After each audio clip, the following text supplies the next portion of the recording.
Gente, esse vai ser um bate-papo muito interessante sobre as ciências da natureza, para que você entenda como fazer a prova, como é que você pode avaliar os itens, como é que você vai se preparar da maneira correta. E nada melhor para isso do que a gente ter aqui dois especialistas, direto aqui do nosso podcast do Naturalmente, professor Douglas Gomes e professor Hugo Peixoto, que vão se apresentar, falar um pouco também sobre cada disciplina, sobre cada coisa que é importante para você saber para esse ano. Professor Douglas, tudo bom? Tudo tranquilo. E agora a gente está nessa missão, né, de preparar esse pessoal agora já no começo do ano, orientando em tudo que eles precisam fazer. Porque já pensou, a gente no lugar do estudante, e agora? O que que eu faço? Como é que eu tenho que começar? Qual é o melhor jeito de ir para frente? A gente precisa de uma orientação. E esse é o maior papel do professor, né? Dizer, ó, como é que vai? Quais são os caminhos das pedras? E é mais ou menos essa a nossa intenção de hoje, né, Hugo? Exatamente. Você falou muito bem, Douglas, porque quando o aluno começa o terceiro ano, parece que todo mundo se sente no direito de se meter na vida dele, né? Quando ele veste aquela camisa diferente do colégio, São tantas orientações ou as pessoas, diversas, né, que a gente... a pessoa que no elevador olha assim e diz, terceiro ano, né? Tem que estudar, viu? Você olha e diz, nunca me deu um bom dia vencimento da minha vida agora. É, E todo mundo tem uma receita, todo mundo sabe como é que faz para passar, que tem que estudar tantas horas, tem que estudar por tal livro, né? Tal material é o melhor, é o pior e tal. E o aluno fica naquele estadalhaço de informação sem saber o que selecionar, por onde começar. eu imagino também que, além disso, né, ele recebe... porque todo professor quer ajudar, lógico, né? E aí, às vezes, o professor dá um direcionamento de como é que ele faz alguma coisa numa disciplina de português. E, de repente, um exemplo não é a melhor maneira para estudar a natureza. Sim, Exato. claro. Então, cada ciência, é como se fosse assim, cada esporte, né? Tem a sua particularidade, a maneira de você praticar. Tipo assim, vou dar um exemplo bem bobo aqui, mas acho que configura aí. É como se você vai escolher um tênis. Uma coisa é um tênis para ir para o colégio, uma coisa é um tênis para jogar futebol, salão, uma coisa para crossfit, sei lá. Então, existe uma metodologia específica para cada coisa. E eu acho que isso é que é a nossa maior intenção aqui hoje, dentro desse podcast do Naturalmente, né? Falar E essa metodologia ainda se atrela até ao fato da aptidão de cada um, né? com A toda pessoa já certeza. tem uma dificuldade maior nas chamadas exatas. Sim, Ela não pode dar para exatas a mesma metodologia que ela dá para humanas, por exemplo. exato. A pessoa precisa saber que cada caso tem as suas particularidades, mas cá entre nós, você estava falando, né, que até a pessoa que não cumprimentava antes no elevador começa a cumprimentar, e primeiro que acha que sabe de tudo é o pai e a mãe. Mas é aquela história, porque eles amam o filho e vão querer Querem A grande participar, vontade é... querem ajudar. Mas aí sabe qual que é o pior problema? Acorda todo mundo cedo, deixa a criança na escola, o estudante vai para lá e o pai vai trabalhar. Aí de tarde o estudante vai estudar, mas quando o pai chega, ele vai parar, porque enfim, né, tem a hora do descanso. Quando o pai chega, o estudante está como? Deitado dormindo. E o pai fala, aí, vagabundo, né? Não faz nada, só Não, quer saber de dormir, né? tá dormindo desde que chegou. Pois E o que é, é interessante é que, assim, é dentro das melhores intenções, né? mas aí tem aquela dica. O pai, a mãe, a família toda, na verdade, até os primos entrando na história, todo mundo quer participar dessa hora. Sim. Porque todo mundo já vai, eita, sua filha já tá na idade, vai fazer terceiro ano, quer medicina, todo mundo quer medicina, né? Quer medicina. E aí começa todo aquele papo. Eu chego e falo, quando você estiver com seu pai, com sua mãe, fala sobre a sua rotina de estudos. Porque ele quer saber. Eu tô falando isso como pai. Eu falo, poxa, eu gosto de chegar em casa e perguntar, e aí, Maria, o que teve na aula hoje? Ela, teve aula. Só faltou aquele meme, né? E você aprendeu, meu filho? Acho que não, que eu tenho que voltar amanhã, né? Voltar amanhã. Mas vamos lá, gente, olha. O aluno começa o ano com muitas dúvidas, com muitas questões, né? Com muitas, por exemplo, já começa vendo 3 físicas, 3 químicas, 3 biologias, né? Que no fundo é uma só. Então, o que que a gente pode facilitar na vida do aluno, né? Por exemplo, para mim, particularmente falando, a física foi difícil, tá? Matemática e física, eu me lembro que na minha época de estudar para o vestibular, foi um negócio que eu sofri. Tive ótimos professores, né? Mas eu percebo também que hoje a gente, como professor, evoluiu para saber dar uma orientação a mais para o aluno. Então, vamos lá. O aluno está de frente, imagina essa cena aí, né? Está o aluno de frente para a apostila, está estudando, hoje é o dia dele estudar física. O que é que ele faz? Primeira coisa, a gente precisa se conhecer. Quando a gente não sabe quais são nossos defeitos, entre aspas, né? Aquilo que a gente ainda precisa aprender, Essa é a parte mais difícil. Às vezes o professor deu uma aula para a qual você não preparou a base necessária. Vou dar um exemplo. Primeira coisa que acontece, cinemática, movimento retilíneo uniforme. Eu acho que é o trauma de todo mundo, o tal do MRU.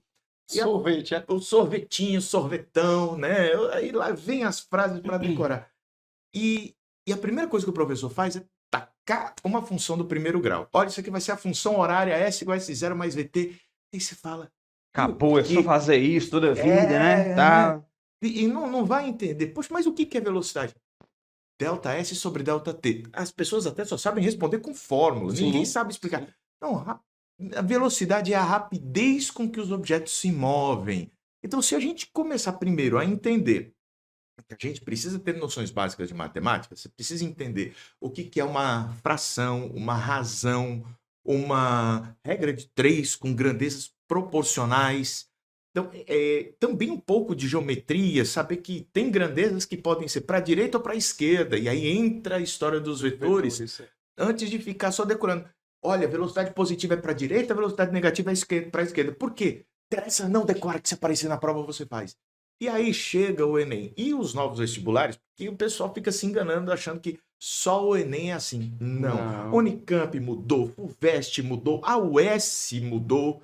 Né? Se bem que na UES ainda tem aquelas histórias meio doidas de perguntar quem descobriu o Brasil na química, né? Jesus! Mas mesmo nesse conteúdo, eles estão contextualizando mais, eles estão puxando para uma nova roupagem.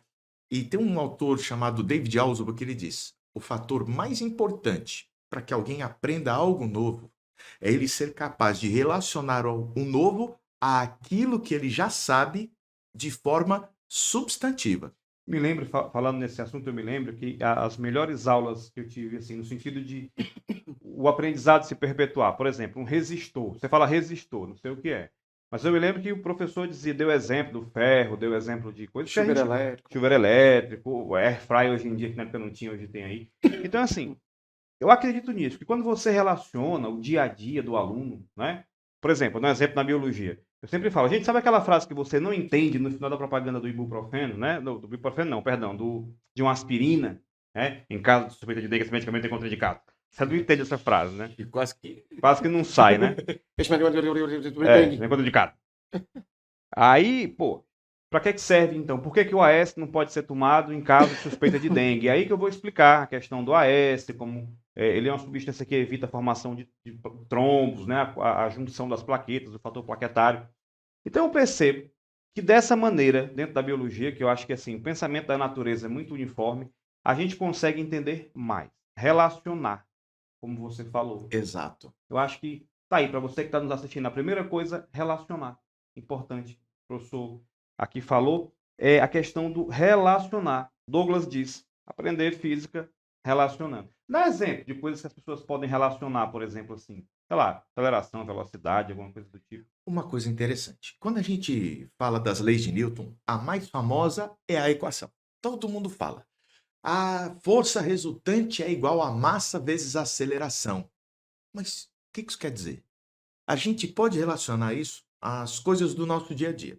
Primeira coisa, o que significa acelerar? E eu me lembro das corridas de Fórmula 1, já faz muitos anos, né? Que o Galvão gritava, acelera, Ayrton! O que ele queria dizer com isso? Aumenta a velocidade, Ayrton. Né? Na verdade, é um pouco mais abrangente. Acelerar significa mudar a velocidade, de alguma forma. Quer seja para mais, para menos, mas a gente costuma dizer que é frear. Isso eu não entendia. Mudar para menos. Mudar para menos é o famoso parar. Você está indo, você precisa. Pois é. Mas quando alguém me dizia, a aceleração é negativa... Pronto. Eu vou te dizer... Cara, para mim não tem isso aí. Porque o que acontece? Aceleração é uma grandeza vetorial. O que isso quer dizer? Tem direção e tem sentido. Em geral, a gente pensa em um movimento retilíneo que é mais fácil. Como é que a gente vai diferenciar matematicamente algo que está indo num sentido de algo que está indo em outro sentido? Aí o pessoal teve a ideia do sinal. Se eu considero que o movimento ocorre num sentido, eu vou dizer que esse sentido, por exemplo, é positivo. Então eu dou valores positivos para a velocidade.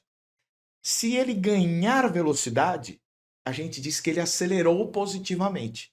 Se ele perder valor de velocidade, ele acelerou no sentido contrário, perdendo o valor de velocidade. Aí a gente dá um valor negativo. Mas isso é uma estratégia matemática para representar uma grandeza que existe na geometria, né? Um sentido para a direita ou para a esquerda. Então, essa era a ideia. E quando a gente fala em acelerar, varia a velocidade, ganha velocidade, por exemplo, do que vai depender para eu conseguir acelerar? Uma das coisas, alguém tem que empurrar, ou puxar, ou o acelerar precisa de interação com alguma outra coisa de fora. No caso do carro, ele interage com o chão, com o asfalto. Então, na hora que ele interage com o chão, e aí entra também a tal da terceira lei de Newton, o motor, né, vai forçar as rodas que, por sua vez, vão empurrar o asfalto para trás. Pelo princípio da ação e reação, o asfalto empurra o carro para frente. E assim o carro Cara, que ganha. sacada. E assim o carro Eu ganha queria velocidade. que alguém tivesse me explicado isso dessa maneira, né? Pois E aí não. Me feliz é quem... explicaram assim. É? Ele. Entregou a idade. Não, nunca fui professor do Hugo. Foi. Não. Eu ainda digo até o ano, se você entende. Não. Olha que bacana para você que está assistindo. É essa oportunidade que você tem com a metodologia do Naturalmente, né?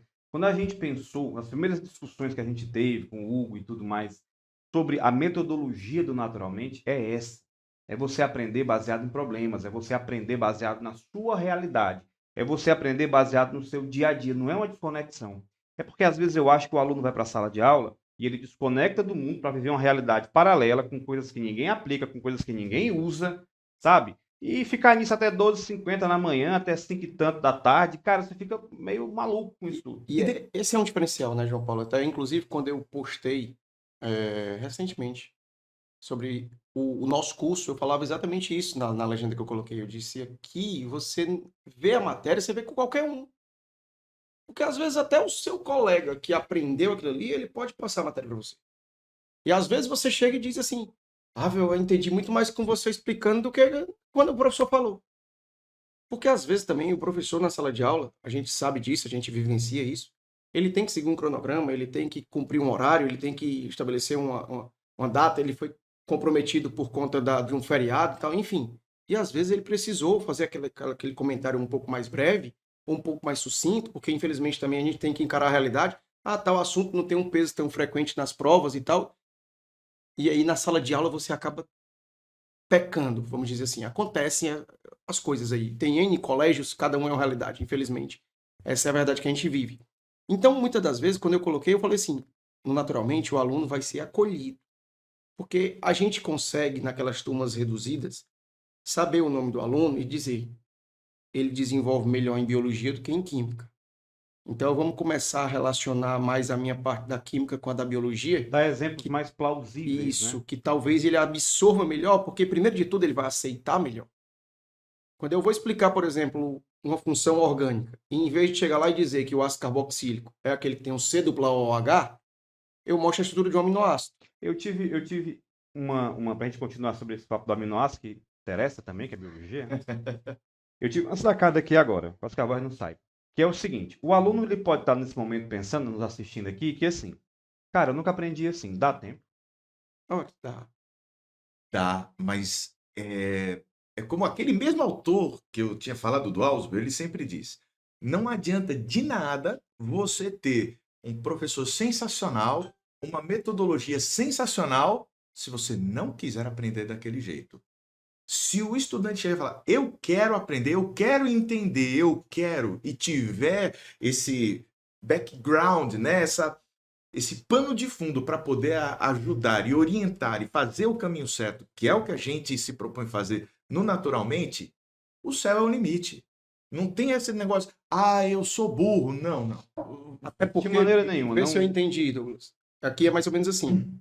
É como se o aluno que pergunta, ou que se pergunta, que o João Paulo levantou, é literalmente como se fosse o carro que está parado sobre a ação do atrito estático, que vai demorar um pouquinho para a gente tirar, precisa de mais esforço para tirar do canto, mas depois que ele começa a andar, o dinâmico é bem mais leve, né? Porque o aluno tem que se adequar, porque é uma metodologia que ele próprio vai dizer assim, faz sentido. Só que até ele dizer que faz sentido, ele vai estranhar.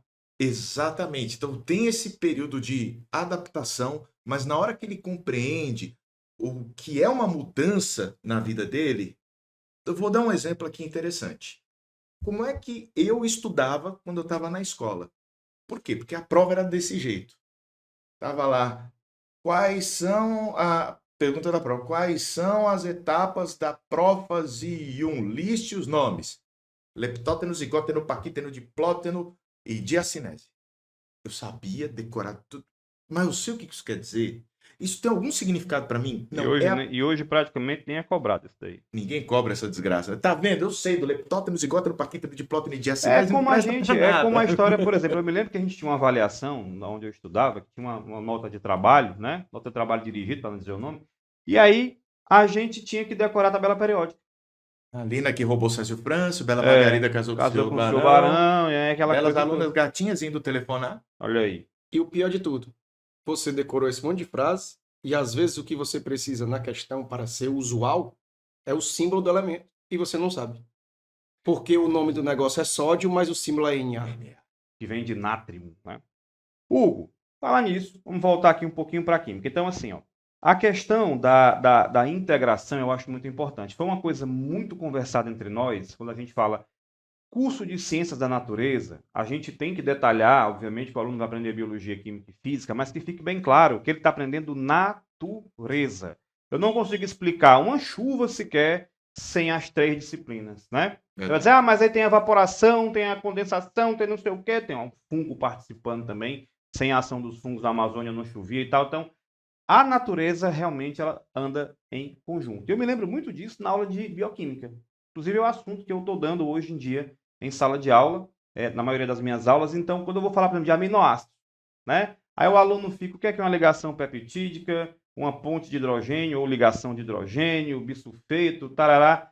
Como é que a gente interage biologia com química? É uma coisa que a gente já faz há algum tempo, somente eu e você, Sim, né? sim. Como é que a gente consegue interagir da maneira certa? O aluno que está estudando química, ele pode entender que aquilo ali é só química, que é uma ciência dispersa. Como é que faz para relacionar? Como é que ele abre a cabeça para o mundo que não é só, são 3 disciplinas separadas, mas é uma ciência só. Pronto. Em muitos pontos, as duas convergem para trabalhar juntas. Infelizmente, a própria didática, a publicação de livros, nem sempre permite que essa junção se faça prática, né? Então, quando até mesmo você colocou a ideia do nome naturalmente, soa muito legal porque tudo fica mais fácil quando ocorre naturalmente. Sim. Né? Soa com a questão da espontaneidade, aí vai termodinâmica, um bocado de coisa junto aqui na mesma discussão. Mas entenda, quando a gente pega o exemplo do aminoácido, como eu ia falando agora há pouco, se o aluno consegue ver você chegar lá, apresentar um aminoácido, mas ele consegue ter a maturidade, né, e a grandeza de olhar e dizer assim, é aminoácido porque ele tem amino e ele é um ácido. Ele vai entender até por que o nome é aquele. Então não vai ser apenas um componente que vai se juntar com outro para formar uma proteína. Ele não vai apenas dizer a proteína é um polímero de cujo monômero é aminoácido. Ele vai entender que o aminoácido é denominado como anfótero, porque ele tem o grupo amina, que tem caráter básico, ele tem o grupo carboxila, que tem caráter ácido. Aí ele vai entender que quando eu coloco no meio neutro, ele vai ter as duas ações do grupo amina e do grupo ácido. Ele vai conseguir enxergar a estrutura molecular para justificar muitas coisas que ele sempre ouviu da biologia, sempre aprendeu, porque essa base aí da bioquímica, ele começa a ver no fundamental ainda, quando ele não tinha nem o conhecimento químico, mas que a partir do segundo ano, quando ele começa a ver quando ele nem química sabia que orgânica, você chamava de química, né? quando ele começa a ver no segundo ano a química orgânica, ele ganha o aparato para isso. E aí no terceiro ano, ele precisa, e quando eu digo precisa, no sentido de esse seria o ideal, ter essa maturidade de, com o que ele construiu nos anos anteriores, conseguir, independente de ser no módulo 1 da apostila 1 ou no módulo 20 da apostila 5, ter a maturidade de captar daquilo ali e ver o ponto a mais do que o professor está falando. Isso é muito É essa capacidade de relacionar que vai fazer com que tudo flua naturalmente para ele e sedimente. Sedimente, porque eu falava disso agora nessa última semana. Desde conceitos básicos da ciência, que quando você começa lá no 9º ano a ter essa divisão das 3 disciplinas, você começa, particularmente na química, com aqueles conceitos muito literalmente introdutórios. Matéria, corpo, objeto. E muitas vezes eu sou pego com questões que o sentido conotativo que a questão abordou foge ao que eu aprendi no termo técnico. Tem uma questão muito clássica do Enem que diz assim, que o rapaz estava num restaurante e ele viu no saleiro que o sal havia pedrado, né? Aquele saleirozinho tradicional de vidro. O sal faz isso porque ele é um composto iônico, ele absorve, ele puxa a umidade para ele, aí a umidade faz com que os cristalzinhos grudem. Tá? E a questão falava de o rapaz atritar para desfazer a pedrinha de sal. E após ele percebeu um aspecto molhado na superfície do dedo. E a questão no comando diz assim, esse derretimento, e grifa a palavra derretimento, refere-se a... O aluno que não entendeu o contexto está focado na palavra derretimento, até porque ela estava grifada, e vai marcar o item que tinha a alternativa, que falava fusão, mudança do sólido. Se ele marcar isso aí, sequer ele pensou que ele estava falando de um sal. Porque o sal tem ponto de fusão elevado. Se eu fosse atritar o dedo até chegar àquela temperatura, nem dedo mais eu teria. Nem dedo tinha, né? Né? Cara, e é muito curioso, porque assim, por exemplo, voltando aqui para a bioquímica, que é um dos assuntos que a gente interage muito. Uma questão falava para mim, também estava resolvendo uma questão que dizia o seguinte, o cara está com disenteria, né, com infecção bacteriana, intestinal, tarará, e aí tomava soro caseiro. E a pergunta era exatamente essa, qual a importância da glicose, né, e qual a importância do sal? Né? E aí a gente sabe, o sódio vai para a corrente sanguínea, vai ser absorvido e tal, e vai aumentar a pressão que vai puxar essa água para dentro. Eu não quero entrar em termos muito técnicos aqui agora, mas assim, ele vai criar uma pressão sanguínea osmótica para puxar a água que iria sair pelas fezes e tal. Então, enfim, aí o cara consegue entender. E eu percebi também, dando bioquímica, que muitos alunos têm a dificuldade, parece assim que eles sabem que o sódio é um na química e outro na biologia. Não é isso a dificuldade? E é justamente isso que a gente, na nossa metodologia, a gente combate. Né? Ou seja, nem perde tempo combatendo. Na verdade, a gente vai ensinar de maneira integrada. Cara, é o mesmo sódio. Né? Aí tá falando do ferro, a hemoglobina, a ligação, a estrutura terciária lá do grupo M, formando a quaternária da hemoglobina. É a mesma coisa. É a mesma coisa. Falando de física, por exemplo, a gente falando do comportamento anormal da água, os ecossistemas aquáticos, o gelo como isolante térmico. Pois é, e o congelamento dos lagos, né, que acontece só na superfície, Só na superfície. E mantém a vida ali dentro. Poxa. Os esquimós no iglu, né? E eu falo assim, sabe aquele exemplo do picolino, que é mais do nosso tempo, desenho animado do Pica-Pau, né? Eu Aí vem um picolino, e serra, tira a tampinha aqui e pesca. Cara, é real, o cara faz isso no Canadá, né? E assim, às vezes parece que está muito distante da realidade do aluno. E não está. Não tá. Não, e tá tudo misturado. Eu lembro de algumas questões que volta e me aparecem no Enem, aquela sobre a visão humana. É sempre uma guerra. Essa daqui é de física ou é de biologia?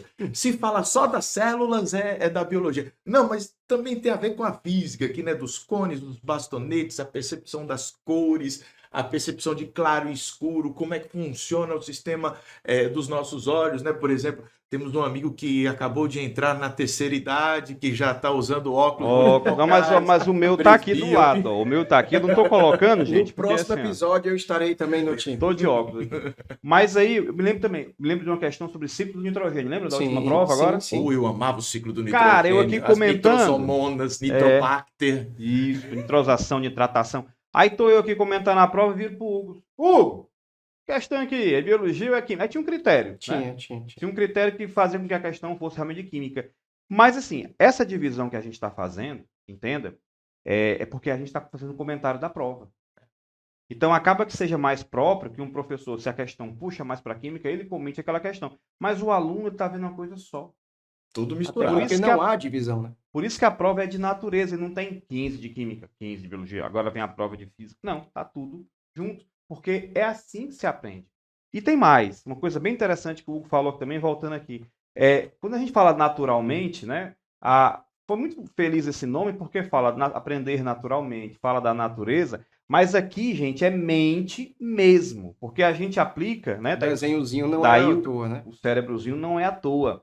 Daí a gente aplicar muitas teorias da neurociência na prática para o aluno aprender mais. Como, por exemplo, a questão do resgatar e ligar, né? Quando você está no terceiro ano, ou está no cursinho mesmo, tudo que você já aprendeu no passado não é que não é válido.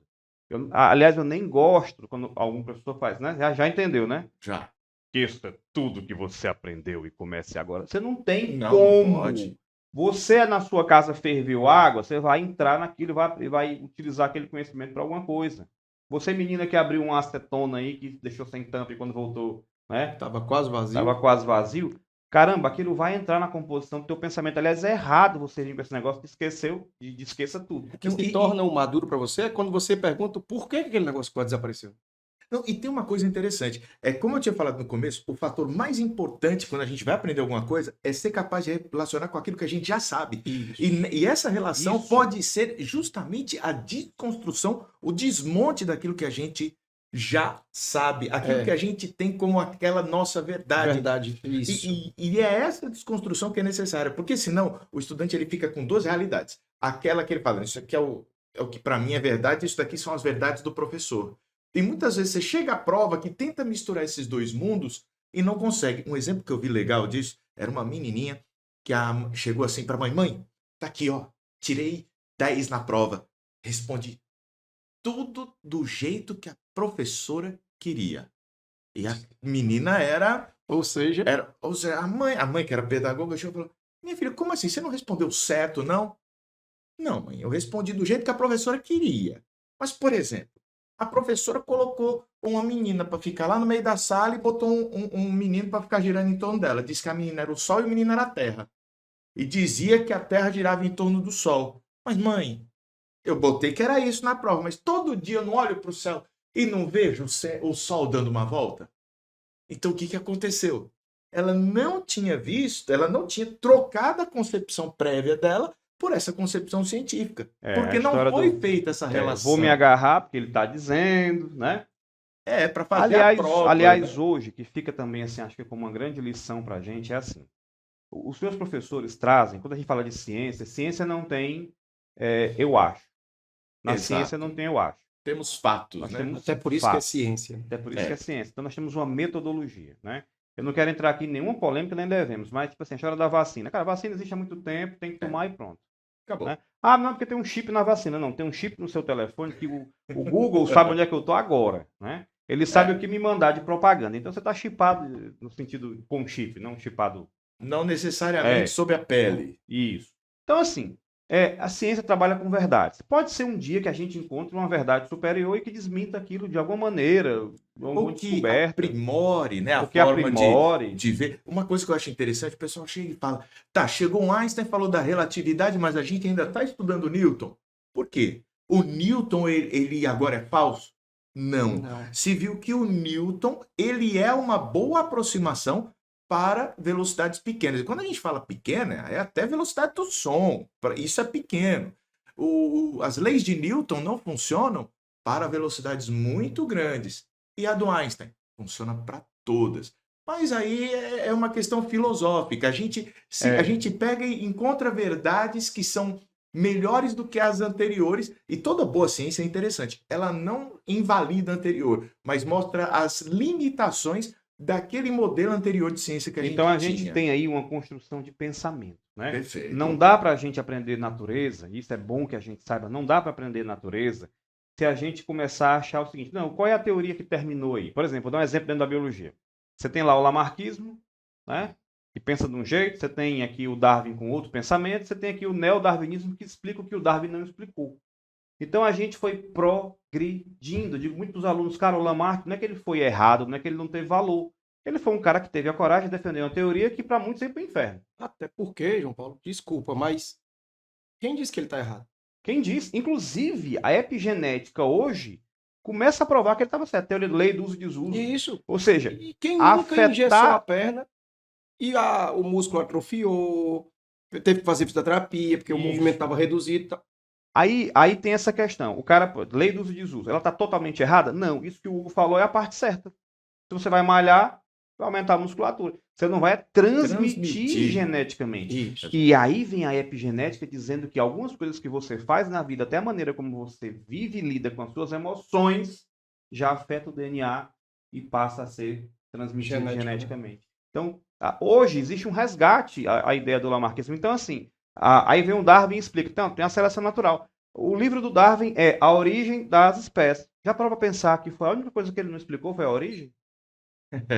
Porque ele não sabia as causas das variações. Hoje todo mundo sabe que é mutação, que é recombinação genética, e é isso que o neodarwinismo explica. Então, há uma construção de pensamento. Notem que nenhuma das coisas que a gente está dizendo aqui, para o outro, né? O professor de química fala uma coisa, então o de física não deveria saber, o de biologia também não. Muito pelo contrário. O professor de química fala uma coisa que o de física entende que o de biologia sabe, porque para nós é essencial a ciência dele. Eu falei aqui de Lamarck e Darwin, que foi o primeiro professor que comentou, o de química. Então é assim que a gente estuda a natureza. É baseado no processo de integração. Então, É assim que se aprende, né? é assim que se aprende. Então, de repente, eu estou estudando aqui a bioquímica e vou estudar química, aquilo não é outra matéria. João Paulo, e É um olha só complemento do que eu estudei. como as coisas são. Você falou nesse instante aí da questão da disenteria e a aplicação do soro caseiro. Se a gente lembrar, aqui na nossa cidade, na década de 90, mais ou menos, houve um surto do cólera. Foi. Sim. E aí você tinha nos postos de saúde, gratuitamente, a entrega daquela colherzinha de plástico que nas extremidades vinham 2 dosadores já Duas para medidas, a dose do sal e a dose do açúcar para ser dissolvido em um copo com água. O soro caseiro. E isso. E aí, se hoje eu pego uma questão que pede para classificar se é um sistema homogêneo, heterogêneo, essas coisas, que é um termo que o aluno acha assim, questão de química.